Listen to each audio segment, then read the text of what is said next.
মালদার রতুয়া 1 নম্বর ব্লকের দেবীপুর গ্রাম পঞ্চায়েতের প্রধানের বিরুদ্ধে আনা অনাস্থা প্রস্তাব শেষ পর্যন্ত ভেস্তে গেল। প্রয়োজনীয় সংখ্যাগরিষ্ঠতা প্রমাণ করতে না পারায় অনাস্থা খারিজ করে দেয় প্রশাসন। ফলে প্রধান পদে বহাল থাকলেন তৃণমূল কংগ্রেসের সোনালী মণ্ডল চৌধুরী। ঘটনাকে কেন্দ্র করে নতুন করে রাজনৈতিক জল্পনা শুরু হয়েছে এলাকায়। মালদার রতুয়া 1 নম্বর ব্লকের দেবীপুর গ্রাম পঞ্চায়েতের বুধবার ছিল প্রধানের বিরুদ্ধে অনাস্থা ভোটের দিন। কয়েক মাস ধরে প্রধান সোনালী মণ্ডল চৌধুরীর বিরুদ্ধে দলের একাংশ এবং বিরোধী সদস্যদের মধ্যে অসন্তোষ বাড়ছিল। প্রায় 1 মাস আগে ব্লক প্রশাসনের কাছে আনুষ্ঠানিকভাবে অনাস্থা প্রস্তাব জমা দেওয়া হয়। সেই প্রস্তাবের ভিত্তিতে এদিন তলবি সভার আয়োজন করা হয়। নির্ধারিত সময়ে ব্লক প্রশাসনের আধিকারিকরা গ্রাম পঞ্চায়েত কার্যালয়ে উপস্থিত হন।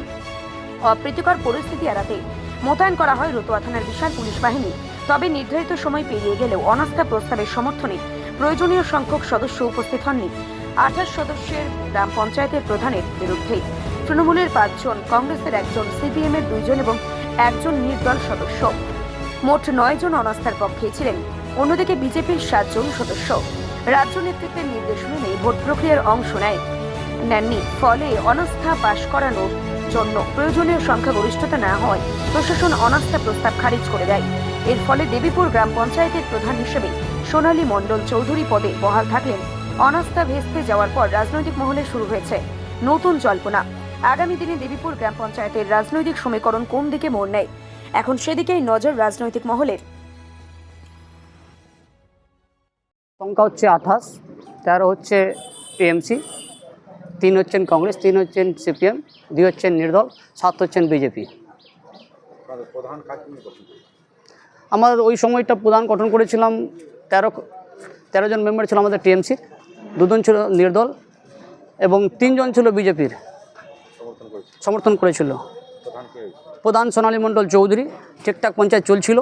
কিছু অসাধু মানুষের চক্করে পড়ে আমাদের 1/3 সদস্য অনাস্থা পেশ করে।